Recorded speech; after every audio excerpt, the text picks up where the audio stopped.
final. Campions de Lliga, visca! Visca.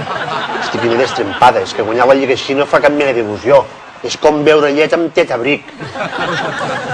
Perdona, però no entendí el símil. Home, que la llet s'ha de beure després de munyir la vaca amb les teves pròpies mans. No em diguis que no has munyit mai una vaca. Vols que te l'ensenyi?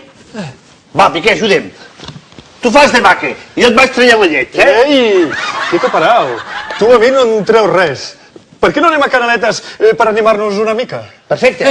Amb quin cotxe anem? Con el tuyo. I per què amb el meu? Porque firmaste en un tuballón de papel que si ganábamos hoy, conducía vos. A veure...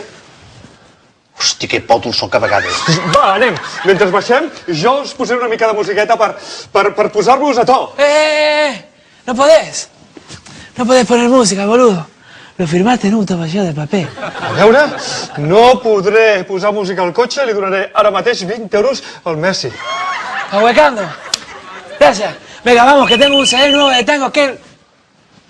És el Guardiola. Deu trucar per felicitar-nos. Sí, digueu, míster. Sí. No. Ah, ens felicita, sí. I què diu?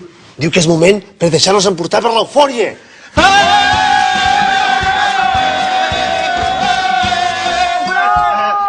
Què passa, míster? Ah, que s'hi ha prou d'eufòria. Val, d'acord. Què farem ara? Pues anirem a Canaletes a fer una volteta.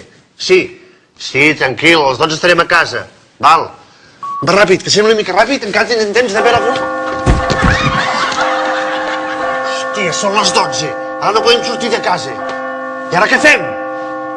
¿Puedes darme un masaje a los pies? Sí, home. Sí, Messi. I què més? ¿Uno a la espalda? Dale, hombre. Que estoy un poco tenso pensando en Roma.